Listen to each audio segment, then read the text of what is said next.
Olá, ouvintes! Está começando mais uma edição do Viver Bem Guaíba, um espaço dedicado à informação, à prevenção e à qualidade de vida, que tem o patrocínio da Unimed Porto Alegre e da Anhiggs. Viver Bem, o cuidado Unimed Porto Alegre no seu dia a dia. E Anhiggs, 75 anos, a casa do médico gaúcho. Hoje vamos abordar um tema que incomoda milhares de mulheres e também muitos homens, a queda de cabelo. Perder alguns fios diariamente faz parte do ciclo natural dos cabelos, mas quando a queda se torna intensa, persistente ou vem acompanhada de falhas no couro cabeludo, ela pode indicar um problema que merece investigação médica. As causas são diversas: predisposição genética, alterações hormonais, estresse, deficiências nutricionais, doenças, uso de medicamentos e, mais recentemente, até o uso das chamadas canetas emagrecedoras, que tem despertado muitas dúvidas entre os pacientes. Para esclarecer esse assunto e falar sobre os avanços no diagnóstico e no tratamento das doenças que afetam os cabelos, recebemos a doutora Rafaela Carvalho Abraão, médica dermatologista pela Universidade Estadual do Rio de Janeiro, membro da Sociedade Brasileira de Dermatologia, seção Rio Grande do Sul, especialista em doenças do cabelo e couro cabeludo pela Santa Casa do Rio de Janeiro. Doutora Rafaela, seja muito bem-vinda ao Viver Bem Guaíba. Muito obrigada pelo convite, é um prazer estar aqui. Prazer te receber, doutora. Tê-la aqui no programa, e ainda mais para falar sobre esse tema que é cada vez mais instigante, né? Tá todo mundo preocupado. Com certeza. Os cabelos estão muito em alta. Estão muito em alta, né?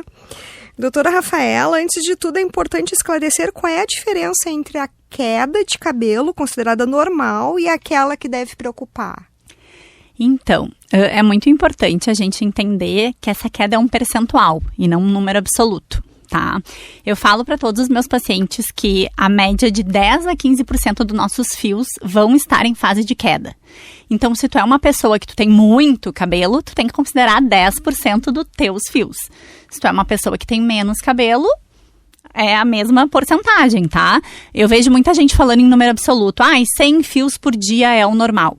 Mas esse número absoluto, ele não serve para todo mundo. Então, se tu for pensar em 10 a 15% da tua quantidade de fios, esse seria o normal por dia se tu lava o cabelo todos os dias. E como é importante destacar isso, porque também vai depender, né, exatamente de cada Sim, da cada quantidade pessoa. De cabelo que tu tem. Se é uma pessoa muito cabeluda, os Exato. 10% vai representar bastante. E nem sempre tem que se assustar, pode Exato. ser o teu normal. Até tranquiliza mais saber disso também, Com certeza. né? Muitas pessoas confundem a alopécia e o eflúvio. O que diferencia essas duas condições? Perfeito. O eflúvio, ele é como se fosse, ele vem da palavra fluir, né, que é deixar cair, se desprender. Então, o eflúvio, ele é uma queda programada dos teus fios. Ele é um momento, ele é um sintoma. A alopécia, ela representa uma falha, uma ausência de pelos, que pode não ser só no cabelo, pode ser na sobrancelha, pode ser nos cílios, né?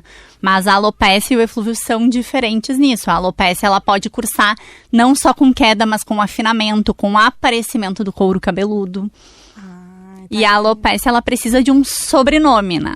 A alopécia é um nome genérico, a gente precisa entender se é uma alopécia androgenética, se é uma alopécia cicatricial, se é uma alopécia areata. Então, ela precisa de um sobrenome para trazer um diagnóstico pra gente. Entendi. Quer dizer que cada segmento vai ter sua particularidade, no caso, Com certeza. Né? E quais são hoje as principais causas da queda de cabelo nas mulheres? Até eu tinha citado, né? Fatores genéticos, alterações hormonais, estresse. Eu acredito, assim, que alterações de tireoide são muito importantes, deficiências nutricionais, uso de medicamentos contínuos, às vezes a gente não sabe alguma coisa que a gente está usando no nosso dia a dia, emagrecimento muito rápido, pós-parto, perimenopausa e menopausa, que é uma alteração hormonal, e o estresse muito intenso, ele pode criar um sinal de alarme no nosso corpo e organizar uma queda programada também. Então, eu acho que esses são os principais. E no caso de deficiências de ferro, vitamina B12, vitamina D, também interferem? Com certeza. A gente sempre faz essa investigação laboratorial. Avaliação de tireoide, ferro, ferritina, B12, vitamina D, zinco. São itens fundamentais para a investigação de um paciente com queda capilar. Que aí, dependendo do caso, a pessoa faz uma suplementação também? Com certeza. A gente nunca trata só o sintoma, né? Porque sempre por trás de uma queda tem alguma alteração. Então, a gente tenta encontrar a causa dessa queda, vai tratar guiado. Então, se tem alguma alteração laboratorial, tu vai tratar essa alteração. Mas, às vezes, se o paciente persiste com queda, ele já está com uma alteração no ciclo capilar. E aí, a gente trata a alteração e depois tenta tratar junto o ciclo capilar. Como é importante, né, doutora, saber, porque por trás dessa queda de cabelo muito acentuada, podem ter outros problemas também, sérios até, né? A gente fica pensando com as unhas mais fracas, queda de cabelo. Não, a pele é o maior órgão do nosso corpo e o cabelo é um anexo da pele. Então, ele vai responder a alterações sistêmicas e orgânicas tuas, né? Doutora, nos últimos meses aumentou muito a procura por informações sobre queda de cabelo relacionadas às chamadas canetas emagrecedoras, né? Os análogos do LGP1, né? Existe realmente uma relação entre esses medicamentos e a queda dos fios? Então, isso é uma rotina no consultório agora, né? O que a gente tem de evidência documentada é que o emagrecimento acelerado, associado à deficiência nutricional, e aí a gente está falando daquele paciente que se alimentava muito bem e começa a comer muito pouco, né? Porque ele tem plenitude, ele tem enjoo, ele tem náusea, ele não consegue mais comer o que ele comia e ele opta por coisas mais leves, então ele acaba deixando a proteína de lado. E o nosso cabelo, ele é feito 80% de proteína. Então, se tu não tá entregando o que o teu cabelo precisa, o teu corpo, ele vai entrar num sinal de alarme. Pelo emagrecimento muito acelerado e pelo déficit proteico, pelo déficit de B12, pelo déficit de outras vitaminas, até de ferro, né? E aí, isso vai organizar uma queda. Sim. Então, na verdade, essa é a associação que a gente tem.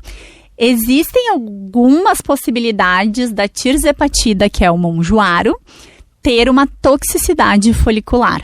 Isso ainda está em avaliação, porque a gente percebe uma dificuldade, uma queda maior com essa medicação específica. Mas isso é uma especulação, né? A gente tem um estudo que está sendo conduzido, mas a gente ainda não tem essa resposta. Então, por hora, sim, a queda, faltam evidências e a queda é associada, sim, à perda de peso acelerada e à deficiência nutricional. Assim como no caso da bariátrica, né? Bariátrica, outras canetinhas emagrecedoras, né? Então, é uma questão de tu perder muito rápido, teu corpo entra num sinal de alarme e ele vai botar o que gasta muita energia e não é vital para cair. E esse é o cabelo, né? O cabelo, ele gasta muita energia e ele não é um órgão vital. Então, em situações de alarme do nosso corpo, pós-operatório, emagrecimento acelerado, alguma doença mais grave, uso de antibiótico por muito tempo, o teu corpo vai fazer isso para te proteger. Claro. Talvez esteja agora sendo mais falado, porque como as pessoas estão utilizando bastante, estão sentindo com certeza, essa consequência. E até eu me lembro também da questão de pessoas que fazem dietas também muito restritivas. Os veganos. Os veganos, eles sempre são uma incógnita, assim, no nosso consultório, porque é difícil tu fazer reposição, né? É difícil tu adequar a dieta desses pacientes. Hoje eu acho que a medicina tem buscado alternativas interessantes, né? A gente tem já tipos de manipulações específicas para essa população, o que nos ajuda bastante e auxilia os pacientes também, né? E doutora Rafaela, como identificar a verdadeira causa da queda de cabelo? Quais são os exames que costumam ser utilizados para fazer essa investigação? Antes de qualquer exame, eu acho que a consulta médica ela é indispensável. Parte clínica, né? Parte clínica, o paciente tem que sentar no teu consultório. Eu falo que o médico que trabalha com cabelo, ele é um detetive, né? Tu tem que tentar buscar na história do paciente ali, 60, 90 dias atrás, o que aconteceu com ele, se ele passou por uma cirurgia, se ele teve um emagrecimento. Então tem que ter toda uma conversa, se ele se mudou, se ele teve muito estresse no trabalho. Além dessa conversa, que a gente chama de anamnese, tem que ter o exame físico, então tem que examinar o paciente. Eu acho que a gente consegue fazer consulta online, mas é indispensável que tenha um exame físico em algum momento. Então, eu falo para os pacientes, assim, a gente tem que olhar, tem que colocar o dermatoscópio no couro cabeludo, tem que examinar. Às vezes, o que o paciente está nos contando, a gente enxerga alguma outra coisa ali no couro cabeludo que é muito importante. Então, anamnese, exame físico e investigação laboratorial, né? Então, tem que pedir um hemograma, um ferro, uma ferritina, função da tireoide, anticorpos de tireoide, né? Mulheres, a gente também tem que pensar em doenças autoimunes, pedir vitamina D, B12, zinco, vários componentes que são essenciais para o nosso ciclo capilar. Como é importante estar destacando todos esses elementos, porque às vezes a pessoa não se dá conta, né? Acha que é só fazer um examezinho, fazer uma consulta online. Não. Nada do que eu falo assim, a consulta online, ela nos ajuda na conversa, mas nada substitui o exame físico, né? Então, a gente precisa examinar esse paciente. E, às vezes, até realizar uma biópsia de couro cabeludo, que é um exame complementar para nos ajudar no diagnóstico. O envelhecimento e as alterações hormonais, especialmente na menopausa, também interferem na saúde dos cabelos? Com certeza. Nesse lado, assim, as mulheres não são privilegiadas, né? Quando a gente tem ali o declínio tanto da progesterona quanto do estrogênio, a gente vai ter afinamento capilar, a gente vai ter um cabelo mais seco, um cabelo mais quebradiço, a gente vai ter uma diminuição da fase de crescimento capilar. Então, esses dois hormônios, eles nos ajudam, né? E aí, na menopausa, quando a gente começa a ter o declínio deles, a gente começa a ter todas essas alterações aí capilares associadas. Geralmente, os pacientes que têm ali a alopecia androgenética, têm o gene para a doença, podem ativar esse gene ali na menopausa por essas alterações hormonais também. Olha e aí só. A doença começa a se manifestar nesse momento da vida da mulher, que já é um momento super difícil. Super, né? Difícil, delicado, totalmente. E aí a questão também da reposição hormonal para as mulheres que têm essa indicação. Pode melhorar? Depende. Fazer uma reposição hormonal só pensando no cabelo, eu acho um assunto muito delicado, né? Mas eu digo, mas para quem já está, tem essa quem recomendação. Tem sintomas e Exato. tem exames que necessitam, precisa fazer uma avaliação, óbvio, com uma ginecologista, especialista nessa parte de reposição, mas sim, isso pode contribuir, pode nos ajudar no tratamento. Perfeito. Muitas pessoas recorrem primeiro às vitaminas, né? A automedicação, a suplementos, produtos vendidos na internet. Quais são os riscos da automedicação quando o assunto é queda de cabelo, para a gente orientar aqui os ouvintes? A internet, ela tem o lado bom e o lado ruim, né? Eu recebo vários pacientes me mostrando, assim, os pacientes trazem pra gente, esse site que vende tudo pronto, que vende... A gente está repondo coisas que o paciente tem de deficiência. A gente não está entregando o que o paciente já tem e entregando a mais, né? Por isso que eu falo que é individual. Eu preciso saber se tu tem deficiência de B12 para eu repor para ti.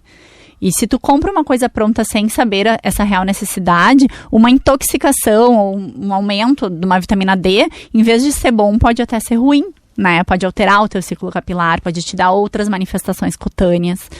O minoxidil, que é uma medicação muito falada pelos pacientes, mas o meu vizinho começou a usar e tá tudo certo.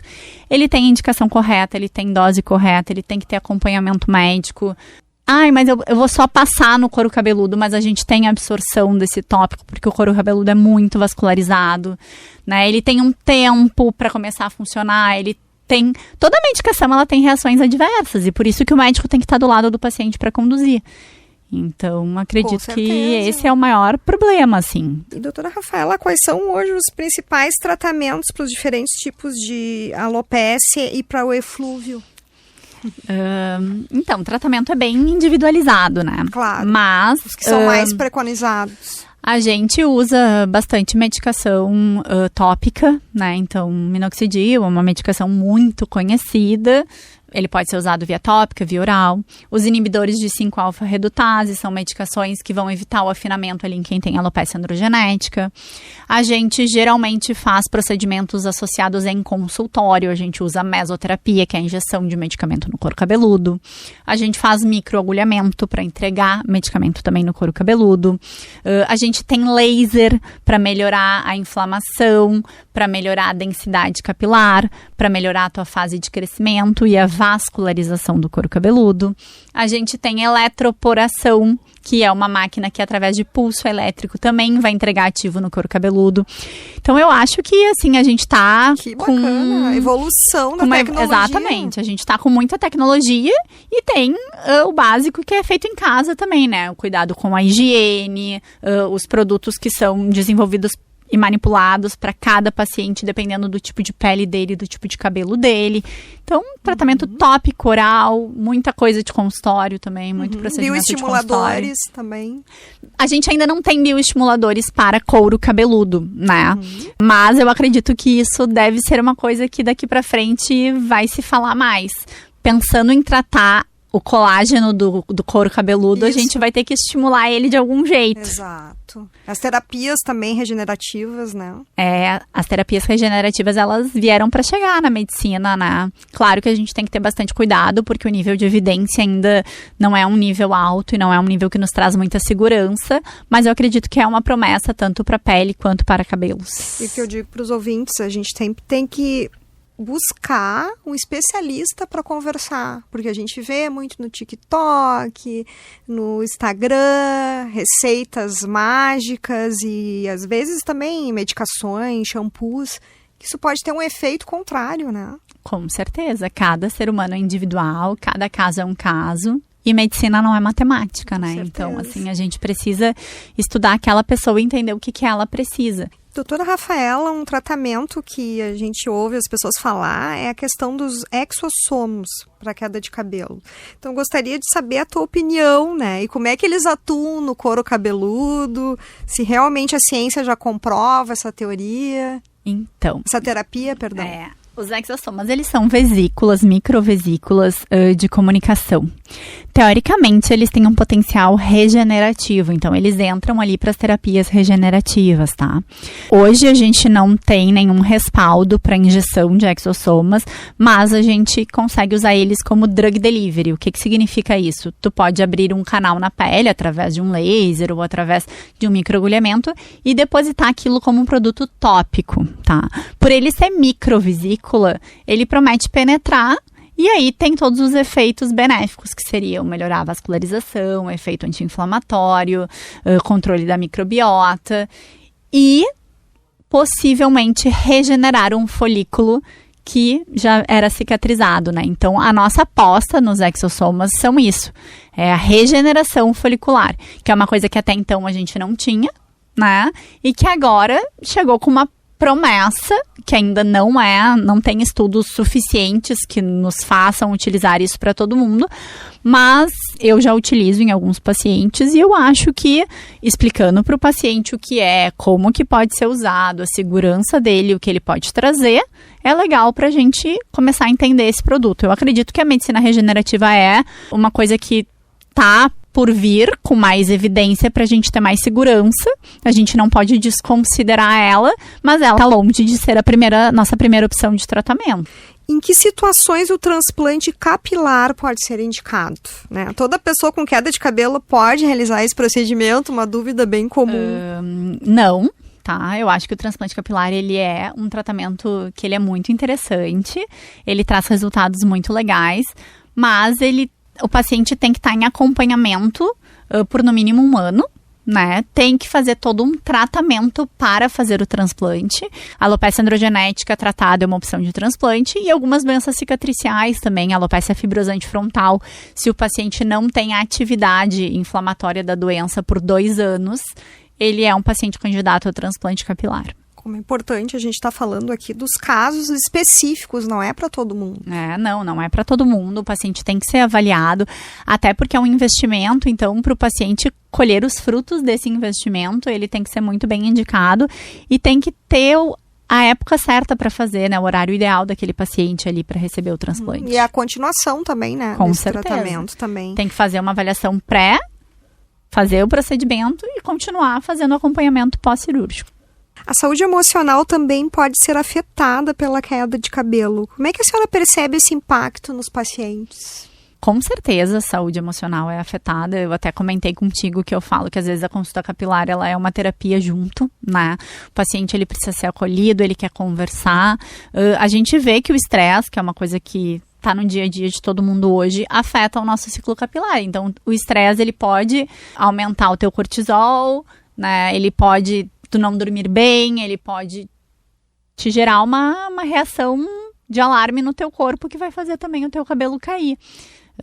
Eu vejo, assim, eu recebo muito paciente, e aí o cabelo cai, aí fica nervoso, e aí fica mais ansioso porque tá vendo o cabelo cair, e aí fica com medo de lavar o cabelo. Então, vira uma bola de neve, né? Uma coisa puxa a outra. Então, esse paciente, ele é um paciente que ele precisa muito do teu acolhimento, da tua conversa. Tu precisa muito explicar para ele o que está acontecendo. Eu acho que se tu bota o paciente junto contigo, se tu traz o paciente para ti, ele entende, isso diminui um pouco a ansiedade dele. E aí até também ajudar no tratamento. Com certeza, isso ajuda no tratamento para reduzir a queda. Senão vira uma bola de neve, né? O cabelo começa a cair, aumenta o estresse, que aumenta a queda de cabelo, e assim a gente vai indo. A gente tem um tradicional quadro aqui, que é o Dica do Especialista. E eu gostaria, doutora Rafaela, que tu deixasses aqui qual é a principal orientação para quem percebe uma queda de cabelo persistente e muitas vezes adia a procura por um dermatologista. Tem uma frase que eu uso bastante no meu consultório e com os meus alunos da PUC, que é tempo é cabelo. Essa frase, ela fala tudo para mim, assim. Às vezes a gente prioriza outras coisas e eu entendo que na vida a gente tenha prioridades, mas às vezes o tempo que tu deixou de avaliar o teu cabelo, pode ser que tu perca e não recupere ele, né?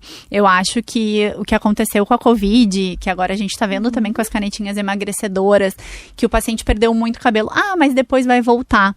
Nem sempre a gente volta com toda a densidade que a gente tinha, nem sempre o nosso fio volta exatamente como era.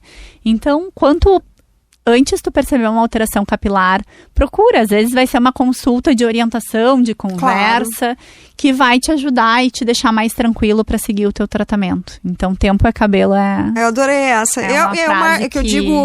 significa muito. Exato, uma janela de oportunidade. Com certeza. Né? De buscar. Então, ouvintes, não deixem para depois se ver que o cabelo já tá caindo demais. E aí também tem outros sinais, né? Que a pessoa pode observar também. Às vezes enfraquecimento da unha, que é mais que a gente pele mais seca, cabelo quebrando, cansaço excessivo. A questão para dormir também, né? O sono, certeza. Que está muito ligado à questão do sistema imunológico. A parte da tireoide também, né? Uma pessoa que está ali com mais cansada, com dificuldade de emagrecimento, com alguma desregulação, pode afetar diretamente o cabelo. São vários aspectos aqui. E nós temos muito que conversar ainda futuramente. Tem muito papo pela frente. Doutora Rafaela, quero te agradecer pela participação aqui no Viver Bem, tua disponibilidade, teres vindo aqui, por compartilhar informações tão relevantes, né? Sobre alopecia, eflúvios, avanços do tratamento da queda de cabelo. Tenho certeza que os nossos ouvintes aqui foram privilegiados em te escutar. Eu que agradeço, muito obrigada. Eu acho que falar sobre o que a gente gosta é sempre um prazer. E o nosso objetivo é instruir os outros também, né? Instruir a população, instruir os nossos pacientes, para que eles estejam bem assistidos num geral. E baseado em evidências científicas. Com certeza, mais importante. Sempre. Obrigada, viu, Paula? Imagina, eu que agradeço. E o Viver Bem Guaíba continua no próximo bloco com um novo tema de interesse para ajudar você a viver melhor. E lembre-se, mais saúde e qualidade de vida com a Unimed Porto Alegre na sua rotina. Conheça o Viver Bem e saiba mais. Não saia daí, o Viver Bem volta em instantes.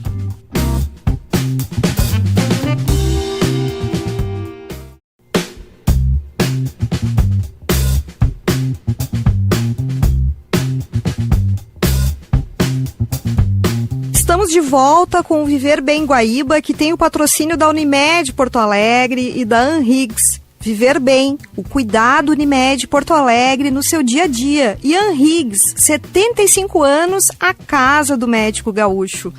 Neste segundo bloco, vamos falar sobre um assunto que faz toda a diferença para a qualidade de vida, especialmente entre as pessoas idosas. Enxergar bem é fundamental para manter a autonomia, evitar quedas, preservar a independência e continuar realizando as atividades do dia a dia com segurança. Mas muitas doenças oculares evoluem de forma silenciosa e só apresentam sintomas quando a visão já está comprometida. Para esclarecer as principais dúvidas sobre esse tema, recebemos hoje o Dr. Eduardo Long Bordim, vice-presidente da Sociedade de Oftalmologia do Rio Grande do Sul. Doutor Eduardo, seja muito bem-vindo ao Viver Bem Guaíba. Muito obrigado, Val, pelo teu convite. Em nome da Sociedade Gaúcha de Oftalmologia, a gente agradece a participação para poder levar informação médica de qualidade para os nossos ouvintes. Perfeito, vai ser de grande valia a sua participação hoje aqui, doutor Eduardo. Muitas pessoas só procuram um oftalmologista quando percebem que a visão já está comprometida, né? Infelizmente. Na sua experiência, qual é o principal erro que as pessoas cometem quando o assunto é saúde dos olhos na terceira idade? De forma geral, assim, o que muda a perspectiva da doença é o paciente consultar de forma rotineira com o médico oftalmologista. Então, se a gente for falar um erro da população, é não procurar o médico quando mais jovem para fazer um segmento e para a gente poder fazer um diagnóstico precoce e dessa forma conseguir tratar e modificar a história natural dessas doenças, né? Então seria o paciente não ir ao oftalmologista de forma rotineira. Rotineira, né? E principalmente quando se fala da questão do envelhecimento, mais ainda, né? Essa preocupação do diagnóstico precoce o quanto antes. Mais ainda. Em função da prevalência das doenças oftalmológicas serem maior depois dos 40 anos. Então depois dos 60 nem se fala. Nem se fala.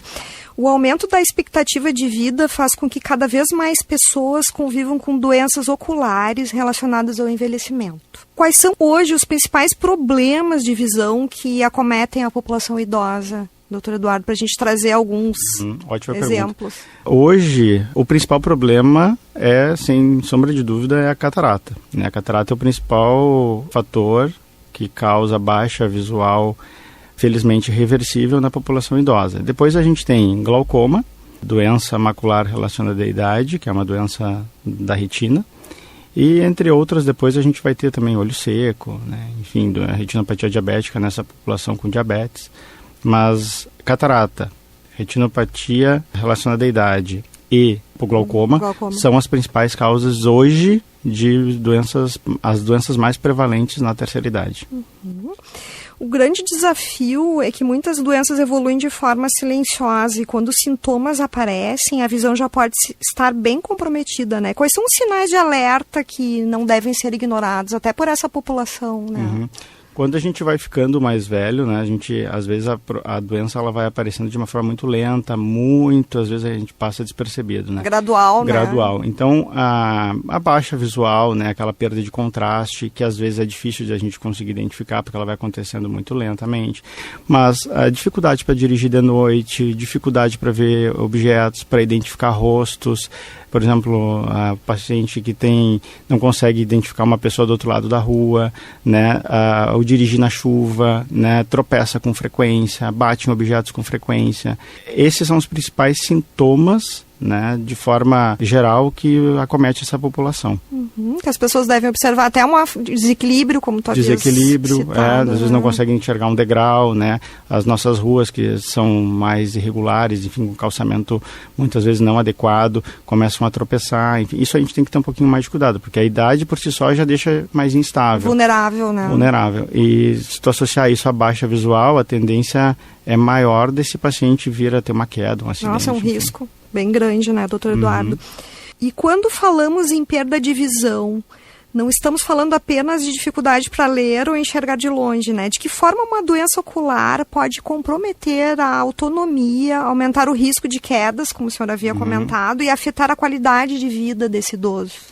Bom, a gente tem que entender que a visão faz parte do nosso dia a dia, né? No momento em que a visão começa a ser comprometida, eu começo a ter aumento do índice de quedas, como eu falei antes, né? Então, o paciente não enxerga desníveis, degraus, enfim.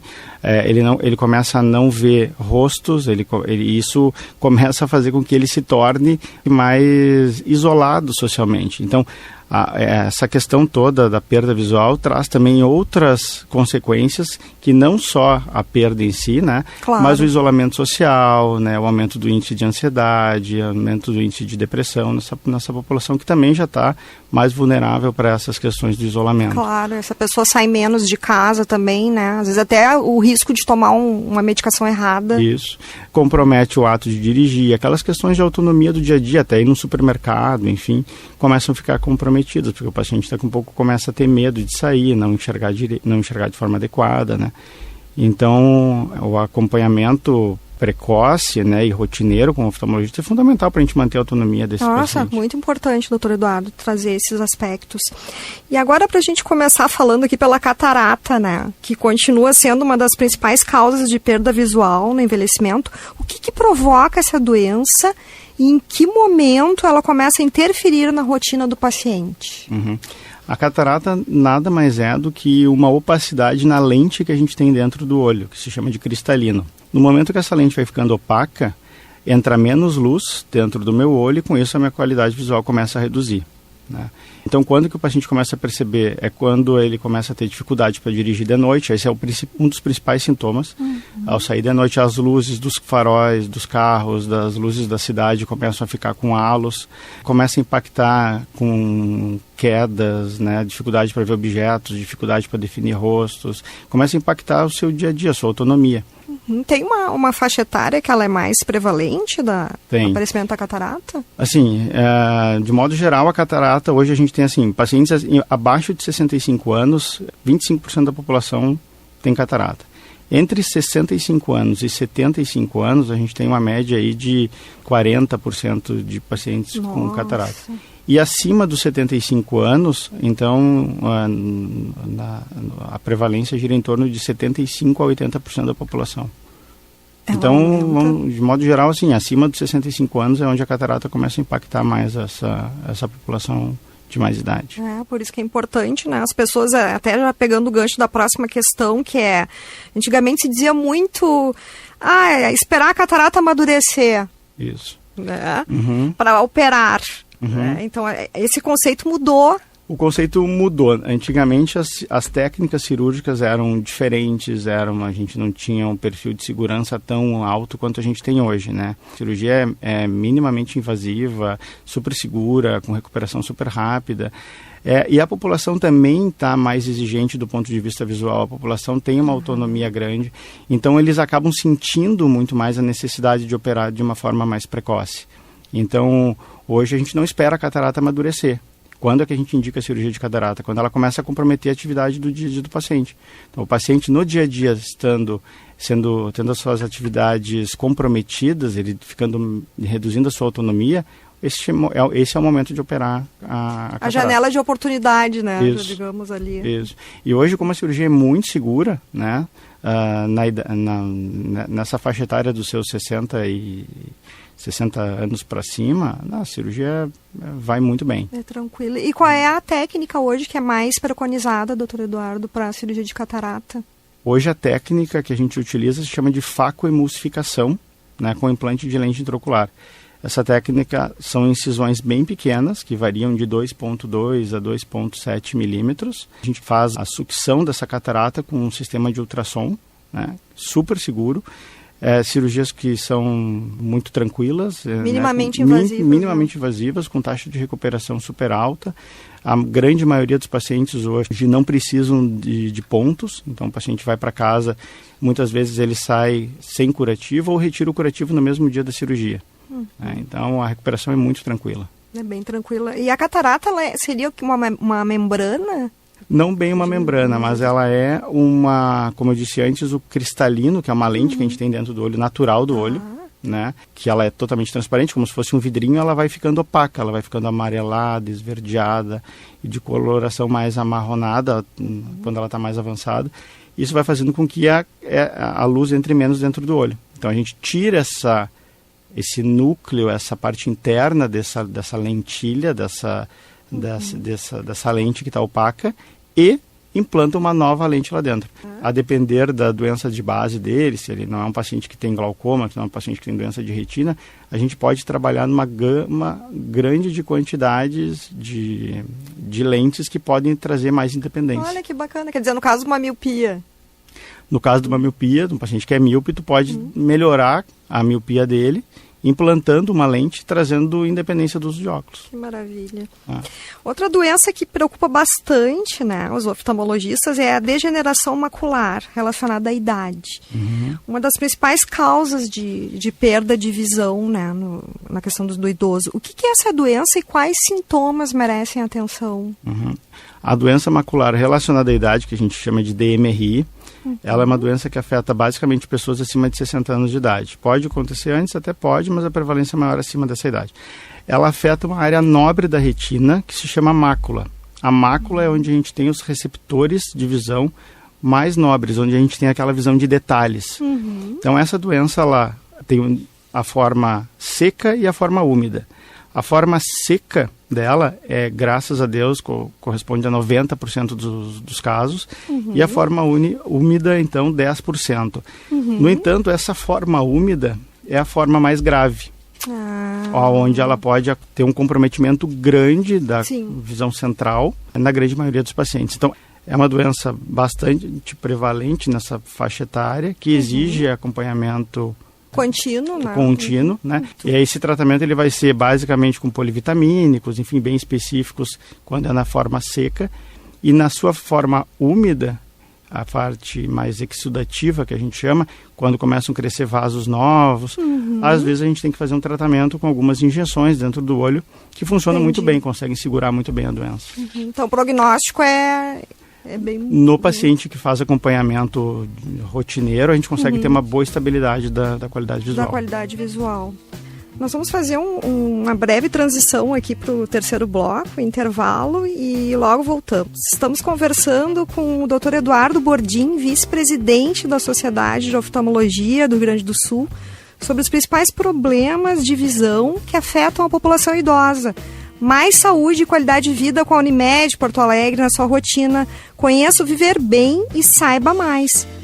No próximo bloco, vamos continuar esse bate-papo para falar sobre glaucoma, retinopatia diabética, olho seco, os avanços nos tratamentos e, é claro, o nosso tradicional quadro Mitos e Verdades. É rapidinho, não saia daí, o Viver Bem Guaíba volta em instantes.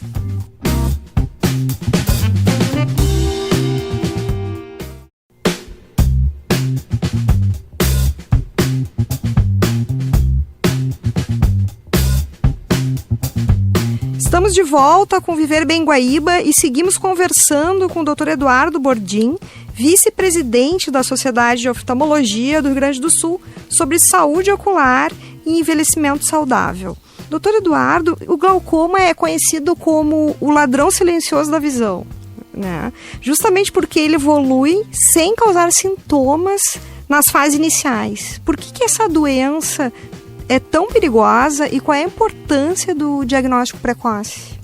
Ela é uma doença perigosa justamente porque ela não dá sintomas, né? Então, o paciente, quando ele tem sintomas, ele já está numa fase muito tardia, onde ele já está numa fase avançada da doença. Então, o diagnóstico precoce consegue modificar a história natural da doença, trazendo preservação visual, manutenção da autonomia do paciente.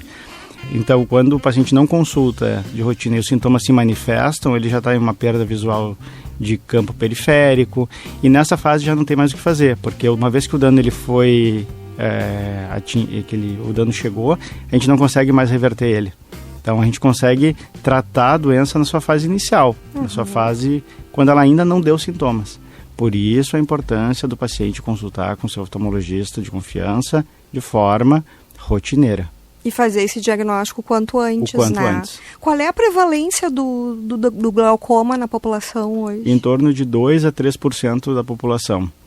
Né? Então, é um número considerável. A gente recomenda que os pacientes consultem a partir dos 40 anos com o oftalmologista. E aí sigam uma rotina anual, né? E a depender do estágio da doença e como a doença evolui, a gente vai fazendo essas visitas mais frequentes ou não, né? Então, definir a história. É importante, assim, pacientes com história familiar, que já tem a doença na família, essa população tem de 8 a 10 vezes mais chance de ter doença do que a população em geral. Então, esse paciente, a gente recomenda que ele comece a consultar antes até dos 40 anos, para, caso a doença já esteja na sua manifestação, a gente poder tratar e trazer qualidade visual e manutenção da qualidade de vida. Quer dizer que a questão genética, então, ela está muito presente? Muito presente. No glaucoma, sim, de 8 a 10 vezes mais chance de desenvolver em quem tem um familiar. Aí, familiares mais de primeiro grau, é pai, mãe, irmãos, né? Não que quem tenha familiares de segundo grau não tenha, mas a prevalência a gente leva mais em consideração familiares de primeiro grau. E mais em mulheres ou homens? Não tem essa diferença. Não. E hoje, doutor Eduardo, quais são as principais novidades no tratamento? Do glaucoma, a gente tem assim, nos últimos anos entrou muito em evidência cirurgias minimamente invasivas, né? Então a gente vem tratando hoje os pacientes com diagnóstico recente com terapia laser, colírios como uma segunda alternativa, e aí aqueles pacientes que não respondem ao tratamento clínico, a gente vai para uma condição mais cirúrgica. Aí dentro desse perfil também os avanços tecnológicos na cirurgia melhoraram muito. Então a gente tem cirurgias minimamente invasivas que vão muito bem para aqueles pacientes com quadros leves a moderados. Quadros mais avançados, a gente ainda usa as técnicas tradicionais, que são conhecidas como trabeculectomia ou implantes de drenagem, enfim, aí cada caso é um caso, a gente vai definir. Mas hoje a gente tem uma gama de alternativas muito interessante, que trouxeram muita segurança para o tratamento, né, e uma melhora na qualidade de vida do paciente de forma bem substancial. Porque antigamente eram mais os colírios, né? Muito mais os colírios. Não se tinha muito, ou cirurgia mais... Era colírio ou cirurgia filtrante, os implantes de drenagem que a gente usa, as famosas válvulas, né? Hoje não, a gente tem uma gama bem grande de opções terapêuticas. O número de pessoas com diabetes cresce a cada ano, e isso também preocupa os oftalmologistas. Como é que a doença pode comprometer a retina e por que mesmo quem enxerga bem deve fazer acompanhamento periódico? Ótima pergunta. Na verdade, o diabetes ele é, como todo mundo sabe, o aumento da glicose no sangue. Então a glicose, esse açúcar alto no sangue, por longos períodos, ela vai fazendo um dano na parede do vaso sanguíneo. E esse vaso vai ficando mais fraco, começa a danificar e começa a extravasar líquido por aquele vasinho. Nossa. E aí começa a ter extravasamento de líquido, extravasamento de sangue, crescimento de novos vasos, e aí que a retinopatia diabética entra. Então, na sua fase inicial, o diabetes não causa nenhum sintoma.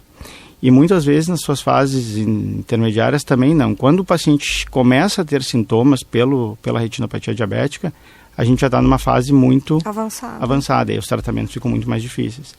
Então, como assim, para o público, o importante é o paciente fez o diagnóstico, procura o médico oftalmologista e mantém o acompanhamento. E aí o tempo de acompanhamento, a rotina, né, se é anual, semestral, vai depender do estágio, né, e de como é que está o controle do diabetes também. E quais são os sintomas que essa pessoa tenha, que já tem essa questão do diabetes associado, né? Ele pode ter uma mudança de grau quando o diabetes... muitos pacientes podem descobrir o diabetes, inclusive pela parte oftalmológica, porque o paciente pode ter uma variação de grau, a glicose sobe, o grau muda e a visão borra. E sem ter retinopatia diabética. Então, essa pode ser uma manifestação inicial. As outras manifestações são borramento visual, manchas na visão, né, quando a gente tem um sangramento. Né, então, basicamente, é borramento visual. Né. Algumas vezes, quando a doença está mais avançada, o paciente pode desenvolver um tipo específico também de glaucoma, que é secundário às alterações vasculares do diabetes, que a gente chama de glaucoma neovascular. E aí é um quadro mais doloroso, é um quadro que o paciente pode ter dor, né? Mas basicamente assim, é borramento visual. A visão mudou, alterou, procura um médico oftalmologista. Isso é importante para os nossos ouvintes aqui. E é importante testar um olho e testar o outro olho, porque muitas vezes o paciente ele não sente nada porque um olho está muito bom. E ele não percebe que a perda vai acontecendo no olho contralateral. Que é sutil. Porque é sutil. Então, para a população é importante fazer esse teste em casa, testa um olho, troca a mão, testa o outro e ver como é que está. E consultar com o oftalmologista. Fez o diagnóstico, oftalmologista. Importantíssimo. Outro problema muito comum, especialmente após os 60 anos, é o olho seco, que pode causar bastante desconforto e até interferir na qualidade de visão. O que provoca essas condições e quais são os tratamentos mais modernos disponíveis hoje? Bom, o olho seco é uma doença que o tratamento mudou muito nos últimos anos. O ano passado a gente teve um consenso novo sobre o olho seco. E hoje se entende que o olho seco não é só mais a necessidade de eu pingar colírios e lubrificar, né? A gente tem que tratar a causa dele. No paciente de mais idade, a gente tem duas causas aqui. O olho seco evaporativo, que é aquele olho seco que o paciente não pisca e a lágrima evapora mais rápido, né, ou por alterações na produção de lágrima, enfim. e aquele olho seco por disfunção de uma glândula que a gente chama de meibômios, que é aquela glândula que produz a gordura. No paciente de mais idade, ele pode ter um comprometimento maior nessa glândula, fazendo com que a evaporação seja maior, né? Então, nível de tratamento vai depender da causa. Se a gente identificar que é um olho seco mais evaporativo, porque o paciente pisca pouco, ele não tem uma produção de lágrima adequada, aí a gente vai entrar com colírios lubrificantes, né? E aí tem uma gama gigante de colírios, e cada colírio tem uma função, e quem vai definir qual o melhor colírio é o médico oftalmologista. Isso é importante, não automedicação. Não é só chegar no balcão da farmácia e comprar. Dizer, que eles já saem oferecendo aquela gama porque talvez até funcione por um período de tempo, enfim, o paciente melhora, mas ele não trata a doença como a base da doença. Né? Então, a gente tem que identificar se é um olho seco mais por disfunção de produção de lágrima, por exposição, por não piscar, enfim, ou porque a glândula de meibômio está mais comprometida. Aí a gente tem vários tratamentos, desde a expressão das glândulas, calor local, tratamentos tópicos com alguns medicamentos específicos e até alguns tipos de laser que fazem um calor local em torno do olho, fazendo com que essas glândulas trabalhem melhor. Olha só. Com que elas voltem a funcionar, voltem a ficar mais fluidas e aquela secreção oleosa funcione de uma maneira satisfatória. Como evoluiu, né? Muito. Hoje em dia. Especialmente nos últimos anos. Perfeito. Doutor Eduardo, a inteligência artificial já está sendo utilizada na oftalmologia para auxiliar no diagnóstico de doenças como glaucoma e retinopatia diabética. Como é que essa tecnologia está mudando a prática médica e quais os benefícios ela traz para os pacientes? Como todas as áreas, a inteligência artificial na oftalmologia ela não vai ser diferente. Ela está entrando de uma maneira forte, né, com estudos cada vez mais robustos, né? E hoje na oftalmologia a gente tem trabalhos mostrando eles pegam exames, por exemplo, retinografias e tomografias de coerência óptica e conseguem fazer análises baseado em fotografias e imagens, onde a inteligência atua pegando diagnósticos bem precoces das doenças, especialmente retinopatia diabética. Né? A gente tem estudos mostrando que ele consegue captar de uma forma bem precoce, assim como acontece com glaucoma, doença macular relacionada à idade, né? Mas a gente ainda carece de mais estudos para que essa avance mais. E seja colocado isso no dia a dia, né, da rotina. Mas já tem muito trabalho publicado, já tem grupos grandes trabalhando, né, no uso dessas imagens e para que a gente consiga trazer diagnóstico precoce. Maravilha. Doutor Eduardo, a gente tem um quadro tradicional aqui que é os mitos e verdades, que eu vou falar algumas afirmações. Eu gostaria que o senhor fizesse um breve comentário e falasse se é mito ou se é verdade. A cirurgia de catarata só deve ser feita quando a pessoa praticamente não enxerga mais. Não, isso não é mais verdade. A cirurgia de catarata, isso é mito. A cirurgia de catarata deve ser feita quando a catarata começa a incomodar, a atrapalhar a rotina do paciente. Então, no momento que a rotina passa a ser comprometida, a visão começa a incomodar a rotina diária do paciente, esse momento da cirurgia chegou. O glaucoma pode causar cegueira, mas o diagnóstico precoce ajuda a preservar a visão. Isso é uma verdade. Quanto antes a gente faz o diagnóstico, antes a gente consegue tratar e preservar a visão, a autonomia, a qualidade de vida do paciente. Por isso que eu disse, a partir dos 40 anos, procure seu médico oftalmologista. Quem tem diabetes precisa consultar o oftalmologista regularmente, mesmo quando enxerga bem. Verdade também, porque a gente pode ter as alterações na retina mesmo sem sintomas. O uso excessivo de telas pode piorar os sintomas do olho seco. Isso é uma verdade também, porque quando a gente está na frente de uma tela a gente pisca menos. Então quando a gente pisca menos a córnea fica mais exposta e a lágrima tende a evaporar mais, e com isso trazendo os sintomas de olho seco. Usar óculos com a graduação errada pode prejudicar a visão permanentemente. Isso é um mito.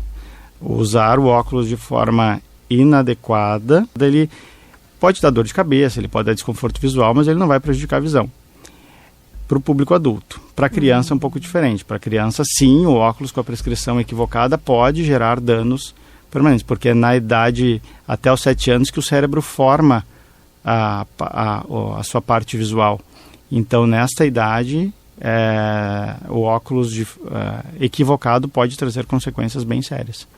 Perfeito. Doutor Eduardo Bordim, muito obrigada pela sua participação aqui no Viver Bem Guaíba. Eu que agradeço. Trouxe ótimas orientações aqui para os nossos ouvintes, né? Cuidar melhor aí cada vez mais da visão. Foi um prazer recebê-lo aqui. Obrigado. Em nome da Sociedade Gaúcha de Oftalmologia, agradeço a oportunidade de trazer informação para os nossos ouvintes. Ficamos à disposição. Obrigada. Fica o alerta, muitas doenças oculares não apresentam sintomas nas fases iniciais, mas podem ser diagnosticadas e tratadas precocemente. Por isso, manter as consultas em dia com o oftalmologista é um cuidado essencial para preservar a visão, a autonomia e a qualidade de vida. Viver bem, o cuidado Unimed Porto Alegre no seu dia a dia. Ian Higgs, 75 anos, a Casa do Médico Gaúcho. E o nosso programa fica por aqui. Obrigada pela sua companhia. Tenham todos um excelente fim de semana e até o próximo sábado ao meio-dia aqui na Rádio Guaíba.